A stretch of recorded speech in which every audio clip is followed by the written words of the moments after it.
Question शायद उस दिन अटक गया था।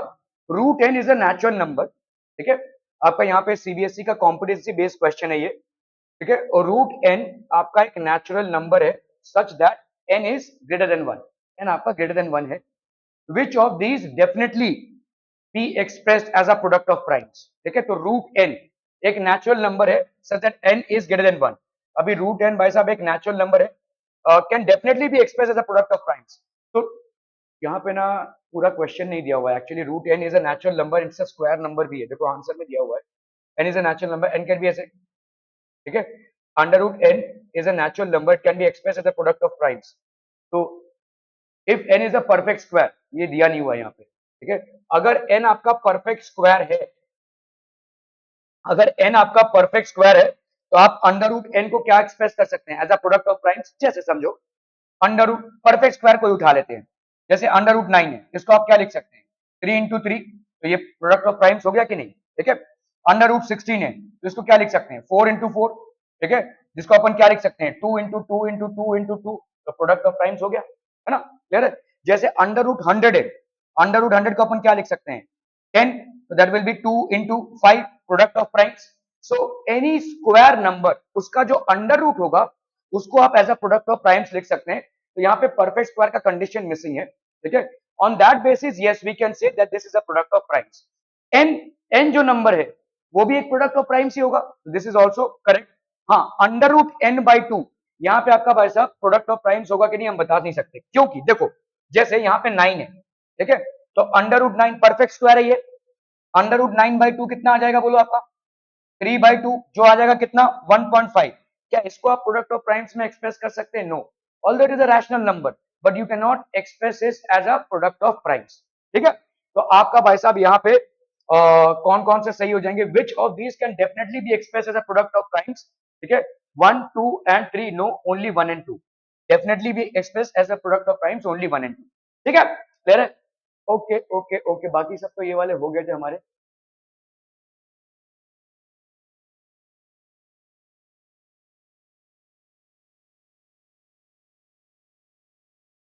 चलिए ये वाला पे हम आए थे, we were about to start this, ये केस बेस्ड क्वेश्चन है।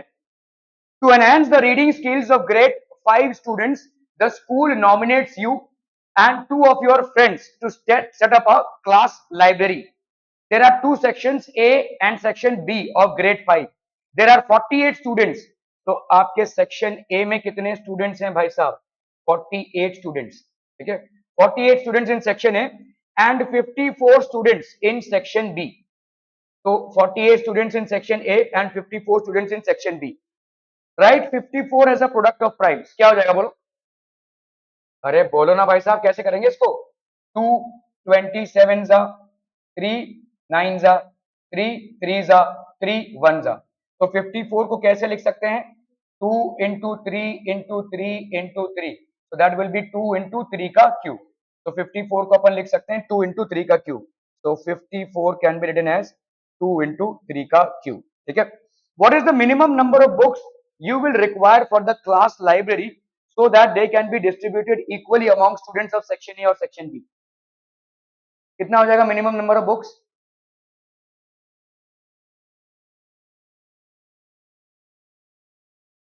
देखो तुमको करना क्या है यहाँ पे लीस्ट कॉमन, देखो 48 है 54 है, इन दोनों को ऐड किया और इक्वली डिवाइड करना है इसको, ठीक है। What is the minimum number of books you will acquire for the class library so that they can be distributed equally among the students of section A and section B।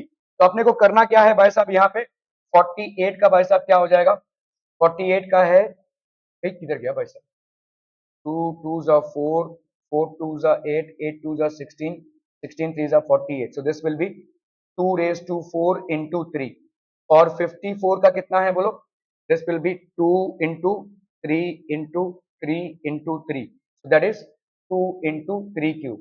मुझे अगर इनका LCM निकालना हो, LCM of 48 and 54 बच्चा party कितना हो जाएगा बताइए, 2 raised to 4 in 3 raised to 3, so that will be how much 2 raised to 4 हो गया आपका 16, 3 3 9 9 3 27, ठीक है, तो ये हो गया आपका 27, ये कितना आ जाएगा देखो 16 इंटू 7 27, तो 27 इंटू 16 7 6 42 6 2 12, 12 plus 4 16, 7 1 7, 2 1 2, ये हो गया 2, 7 plus 6 13, 2 plus 3 1 4, तो ये हो गया आपका कितना भाई साहब 432, so this will be 432. clear है? Are we clear on this one people? Okay. What is the minimum number of books you will require for the class library so that they can be distributed equally among section A and B? तो section A और B में कितने books आप distribute कर सकते हो? 432 books. The minimum number of books that can be distributed among section A and section B is 432. Are we clear? ठीक है? After reading activity, students are supposed to submit their books at library counters in their respective sections. On each counter, same number as students are to be attended. Find the maximum number of students that can be attended on each counter. तो library तो कभी जाते नहीं होंगे, library से book लेनी पड़ती है, उसको वापस करनी पड़ती है, ठीक है। तो आप जब लाइब्रेरी के काउंटर पे जा रहे हो तो हर एक काउंटर पे कितने, ठीक है, find the maximum number of students that can be attended on each counter. तो यहाँ पे आपको एचसीएफ निकालना पड़ेगा, ठीक है। सो अगर आपने देखा यहाँ पे 48 है, 48 का अपन क्या लिख सकते हैं 2 raised to 4 into 3, और 54 को अपन क्या लिख सकते हैं 2 into 3 cube. So what will be the HCF? बच्चा party HCF of 48 and 54. This will be equal to 3 into 2. So 2 into 3, that is 6. After reading activity, students are supposed to submit their books on each counter. Same number of students are to be attended. Find the maximum number of students. So therefore, maximum number of students attended on each counter, attended on each counter, maximum number of students attended on each counter, this will be 6. क्या ये समझ में आ रहा है भाई साहब? Okay okay okay, चलिए यहाँ पे दिया हुआ 2 into 3 into 5 into 7 into 11 plus 11, ये क्या हो जाएगा prime number, composite number, neither prime nor composite, none of the above. बोला बोला जल्दी से बोला, फटाफट बोलो। 11 को हम कॉमन ले सकते हैं, तो 11 यहाँ पे हो जाएगा कितना बोलो 2 into 3 into 5 into 7, और इसके लिए एक 11 बाहर चला गया तो ये, और यहाँ पे अपन +1 लिख सकते हैं इसको, तो ये हो गया 11, 2 3 जा 5, 2 3 जा 6, 6 5 जा 30, 30 into 7 कितना हो गया 210, 210 plus 1, so this will be 11 into 211. Is this a composite number? This is 11 into 211. Is this a composite number? Answer is yes. This is a composite number. Composite number is basically multiplication of two numbers, any two numbers, prime numbers, ठीक है। तो यहाँ पे this will be a composite number. Are we clear? Clear on this one? Let's look at the solution here. तो आपका देखो 58, 54 कितना था आपका, देखो required number of books is how much 432. Minimum 432 books are to be acquired for the class library so that they can be equally distributed among sections A and B. ठीक है? Okay. Again, maximum number of students that can be attended on each counter. This will be the HCF of 48 and 54. That's going to be how much? 2 into 3, that is 6. Maximum 6 students can be attended on each counter. Okay. यहाँ पे composite number का देखो भाई साहब 2 into 3 into 5 into 7 11, तो आपका भाई साहब 211 into 11. Is this a composite number? Answer is yes. This is a composite number. ठीक है? Okay. चलिए भाई साहब इसको करना है. Try it out. Try it out.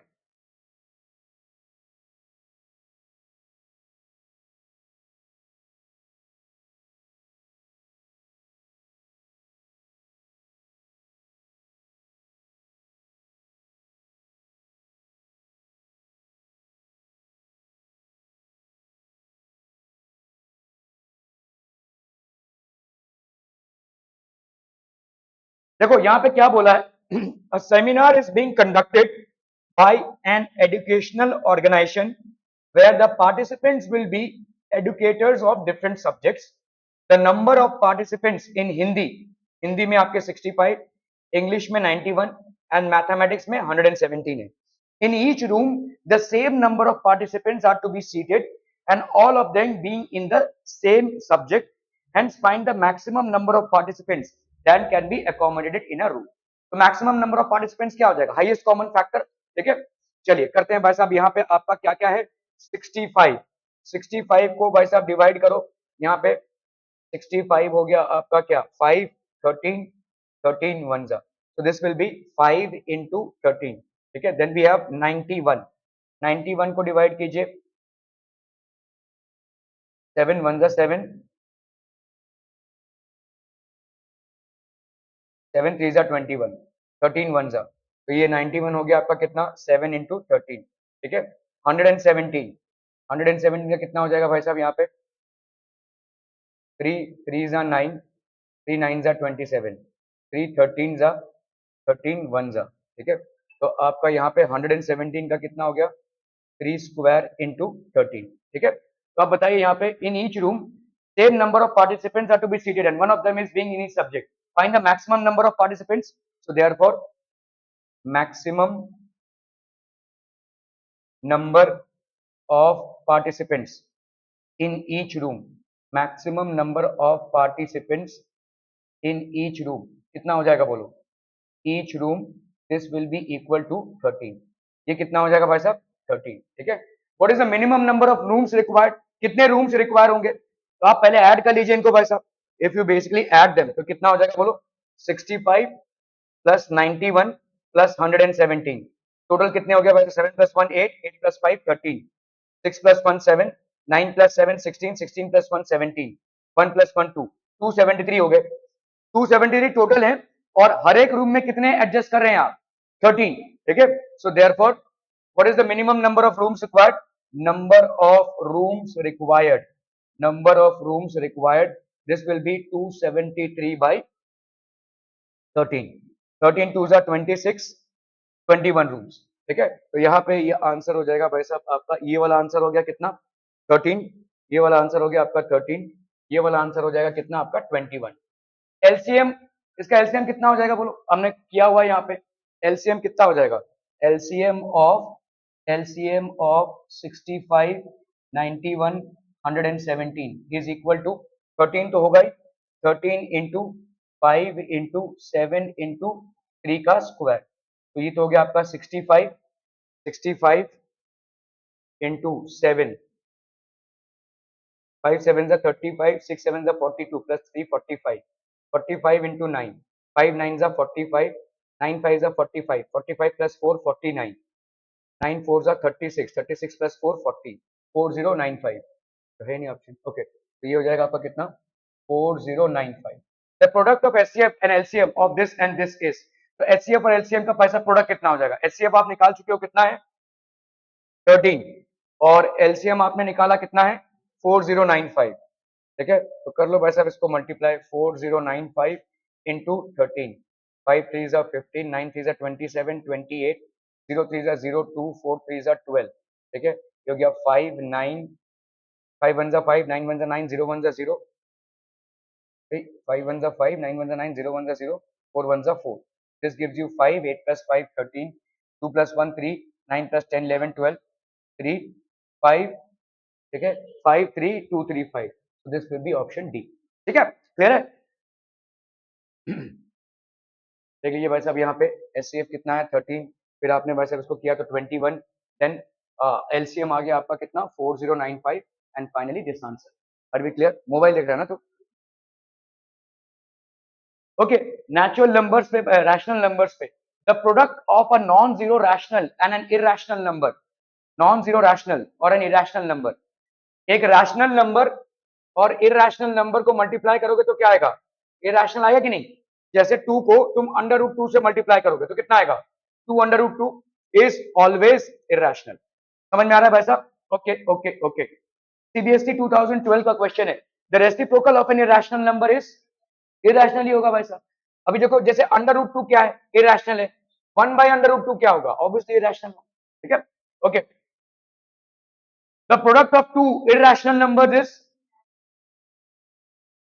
देखो जरूरी नहीं है समझो जैसे यहाँ पे है आपका under root 2 into under root 2 दोनों इरैशनल है कितना आ जाएगा 2 आ जाएगा रैशनल आ गया लेकिन under root 2 into under root 6 कर अंडर रूट 3 करेंगे तो कितना आएगा अंडर रूट 6 ये तो अभी भी इरैशनल है ना दोनों भी आ सकता है product of two irrational numbers ठीक है always an irrational one always a rational one always a non zero number ये नॉन जीरो होगा जरूर ठीक है अगर दो इरैशनल नंबर्स हैं तो ये नॉन जीरो जरूर होगा इनमें से हम कोई डेफिनेटली नहीं बोल सकते ठीक है डेफिनेटली नहीं बोल सकते ओके पाई माइनस 22/7 इज ध्यान देना पाई आपका क्या है पाई को अपन इरैशनल मानते हैं इसका रीजन है pi is considered as irrational 22/7 क्या हो जाएगा रैशनल ठीक है 22/7 is rational, pi is considered as irrational. इसके रीजन है, ठीक है, पाई के कैलकुलेशन में ही रीजन आते हैं, ठीक है।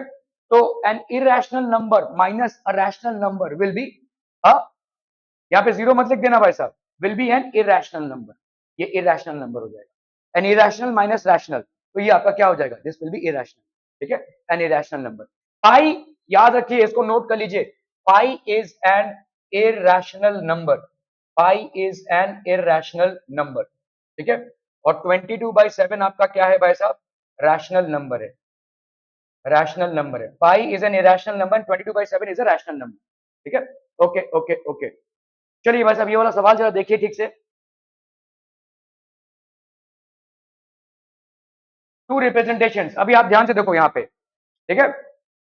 इरेशनल नंबर, इरेशनल नंबर के अंदर आता है क्या रैशनल नंबर, नहीं, ये तो उल्टा ही जा रहे हैं हम भाई साहब।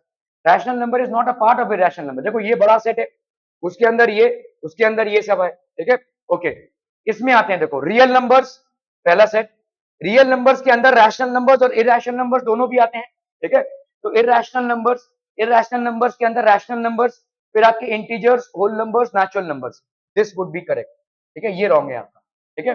रियल नंबर्स में, एक मिनट, हाँ पहले वाला सही है, पहले वाला सही है, ठीक है। ओके, पहले वाला सही है क्योंकि आपका ये अलग है और ये अलग है। तो रियल नंबर्स में दोनों भी आते हैं, रैशनल और इरेशनल दोनों भी। रैशनल नंबर्स में integers, whole numbers, natural numbers, ये सब आते हैं, ठीक है।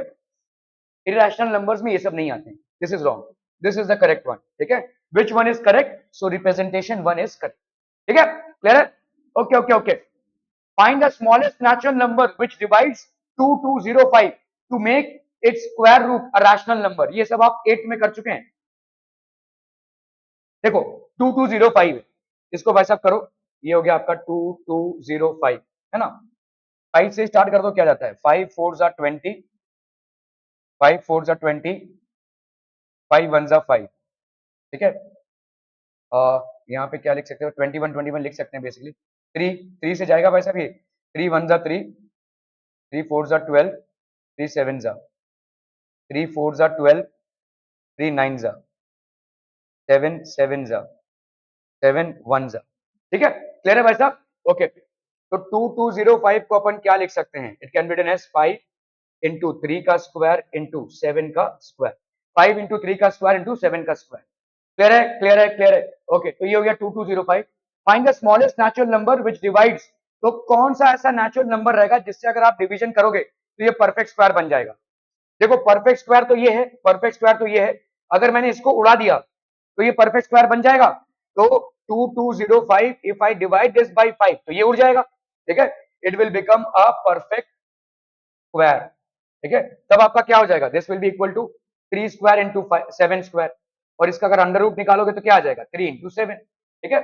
So the smallest natural number by which 2205 needs to be divided in order to make it a perfect square is 5, क्योंकि 5 ही विदाउट पेयरिंग है यहाँ पे, इसके जो प्राइम फैक्टराइजेशन में हम देखेंगे 5 इज विदाउट पेयरिंग, ठीक है। और विदाउट पेयरिंग जो होगा उसका वैसा स्क्वायर रूट नहीं निकल सकता, ठीक है। ये पेयरिंग में है तो उसका स्क्वायर रूट निकलेगा, ये पेयरिंग में तो उसका स्क्वायर रूट निकलेगा, इसका नहीं निकलेगा। तो यही अड़चन है इसको परफेक्ट स्क्वायर में परिवर्तित करने के लिए। So if I divide this by 5 obviously this will become a perfect square. Are we clear, ठीक है। ओके ओके ओके, तो ये हो जाएगा आपका 5 स्क्वायर रूट, तो आपका भाई साहब 5 हो गया। Are we clear? So basically people, this finishes off your chapter on real numbers, ठीक है।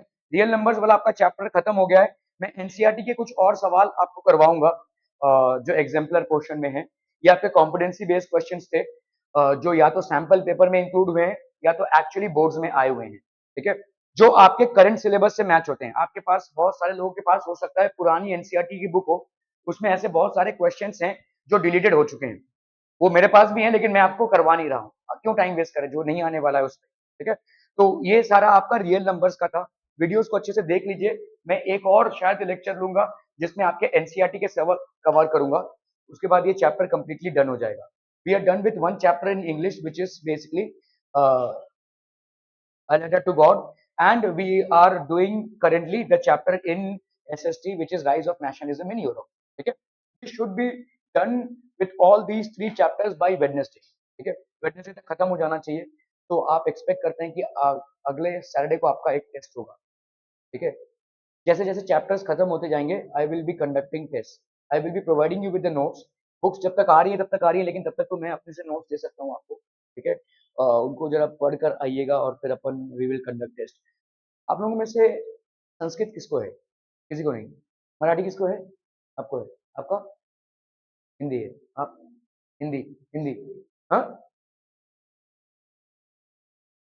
और इसको विदित मराठी। ओके, तो संस्कृत किसी को नहीं है ना? मराठी और हिंदी है ना? ओके, ठीक है, चलेगा। No issues. Thank you so much for your valuable time.